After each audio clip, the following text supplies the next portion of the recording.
बिल्कुल। देखिए, पहले तो हमें आदत लगी थी फूड डिलीवरी की, सबने जमकर इस्तेमाल किया, अब तो पूरा देश ही इस्तेमाल कर रहा है। फिर क्विक कॉमर्स की ऐसी आदत पड़ी कि अब कोई नीचे घर के नीचे दुकान पर जाके कोई चीज़ खरीदता ही नहीं है। आपको भी याद नहीं होगा, मैं आपसे पूछता हूँ, आपने लास्ट कोई ग्रोसरी शॉप विजिट किया है कभी? मुझसे तो ना ही पूछे आशीष, तो ज़्यादा बेहतर होगा।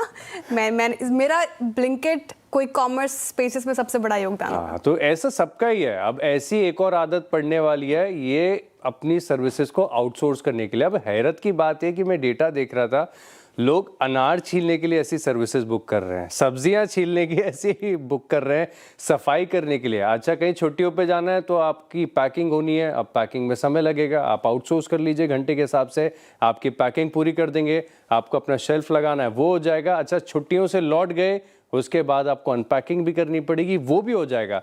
तो बहुत छोटे छोटे ऐसे काम हैं जो आपका थोड़ा सा समय ले लेते हैं, अब ये भी आउटसोर्स करने का चलन आ गया। और जैसे कि आपने बहुत बखूबी समझाया कि जितने भी प्राइम शहर है, अब शुरुआत उनसे हो रही है, लेकिन धीरे धीरे देखें तो ये छोटे शहरों तक भी बढ़ जाता है। और आप मुंबई है, दिल्ली है, बैंगलोर है, पुणे है, यहाँ पर जमकर इन सर्विसेज का एक इस्तेमाल देखने को मिल रहा है। क्लीनिंग सर्विसेज के लिए तो काफ़ी लंबे समय से ये चीज़ चल रही है, लेकिन ओवरऑल इसमें ग्रोथ बहुत ज़बरदस्त है।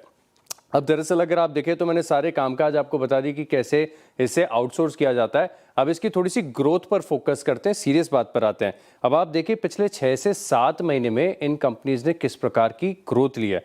अब बैंगलोर बेस्ड एक ऐप है, स्टार्टअप कंपनी है स्नैपबिट करके, सबने सुना है। 7 महीने में इनका यूजर बेस देखिए, जो पहले सिर्फ 1 लाख का पर मंथ यूजर बेस था, अब वो हर महीने 10 लाख से ज्यादा ग्राहकों के साथ कामकाज कर रहे हैं।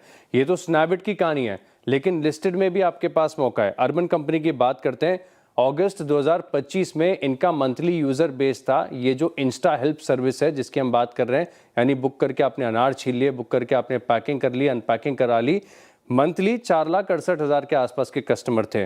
अभी रिसेंट आंकड़ा बताऊं कितना है? 16 लाख का। क्या एक्सपोनेंशियल और क्या जबरदस्त ग्रोथ देखने को मिली है। जिन्होंने फूड डिलीवरी क्विक कॉमर्स की ग्रोथ को चार्ट होते हुए देखा था, वो समझ पा रहे हैं कि कितना बड़ा टोटल एड्रेसेबल मार्केट साइज है ये क्रिएट हो रहा है और बड़ी अपॉर्चुनिटी यहाँ पर देखने को मिल रही है। लेकिन धीरे धीरे अगर आप देखें तो आपने सोचा होगा, महसूस भी किया होगा कि जब शुरुआत हुई थी तो ये बड़े सस्ते थे, लेकिन अब धीरे धीरे यहाँ पर भी प्राइस इंक्रीज हो रहा है और ऐसे ही चीज़ें कैप्चर होती हैं। अब अर्बन कंपनी क्योंकि लिस्टेड है तो मैंने थोड़ा सा डेटा और ढूंढा कि ये कंपनी पैसा कैसे बना रही है, कितना बना रही है, कितना लॉस कर रही है, क्या हो रहा है। तो प्रति ऑर्डर Q2 में जहां पर अर्बन कंपनी इस इंस्टा हेल्प पर तकरीबन 760 रुपए का नुकसान कर रहा था, अब ये घाटा जो है घटकर केवल 381 हो गया है।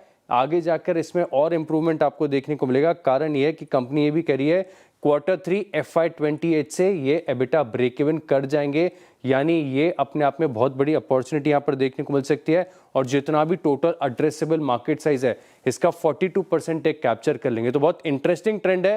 हो सकता है कि जैसे हमने फूड डिलीवरी और क्विक कॉमर्स के केस में देखा एक बड़ी ग्रोथ आई, ये सर्विस भी ऐसी है जिसमें बड़ी ग्रोथ आ सकती है। मैं तो आशीष को सुन के ये सोच रहा था कि हमारे टाइम भी कंपनियां कहाँ थी आशीष। है ना सर, आप इस्तेमाल तो करते होगे अभी भी?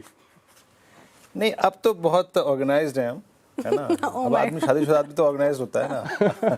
लेकिन पहले जब आईटी के लड़के और जर्नलिस्ट सब इकट्ठे रहते थे तो क्या भेड़चाल हुआ करती थी, मतलब। पर आपने ये बहुत अच्छा तथ्य बताया। बट आशीष ये बताइएगा मुझे, आपने कहा कि क्लाइंट बेस 4 लाख से 16 लाख चला गया, बट रिटेंशन रेट क्या है?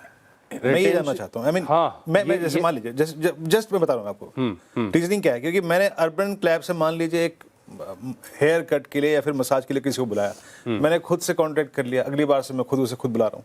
ये रिटेंशन रिस्क होता है कि नहीं है? नहीं है। ये आपको बखूबी समझा देंगी आपको श्रेया, क्योंकि हमसे मैं चर्चा भी कर रहा था शो से पहले, और क्या बढ़िया तरीके से समझाया है कि कंपनियां इतनी स्मार्टली प्ले कर रही हैं कि सर्विसेज का टाइम देखती हैं, कितनी सर्विसेज की हैं, इनकी लोकेशन की टैगिंग होती है। अच्छा, कस्टमर स्टिकीनेस बहुत इंपॉर्टेंट है और बहुत बढ़िया सवाल पूछा आपने, क्योंकि आमतौर पर क्या हो रहा है कि जो यूजर बेस है ये मंथ में 8 बार, एवरी मंथ एटलीस्ट 8 टाइम जो है ऑन एन एवरेज ऐसी सर्विसेज का प्रयोग कर रहे हैं।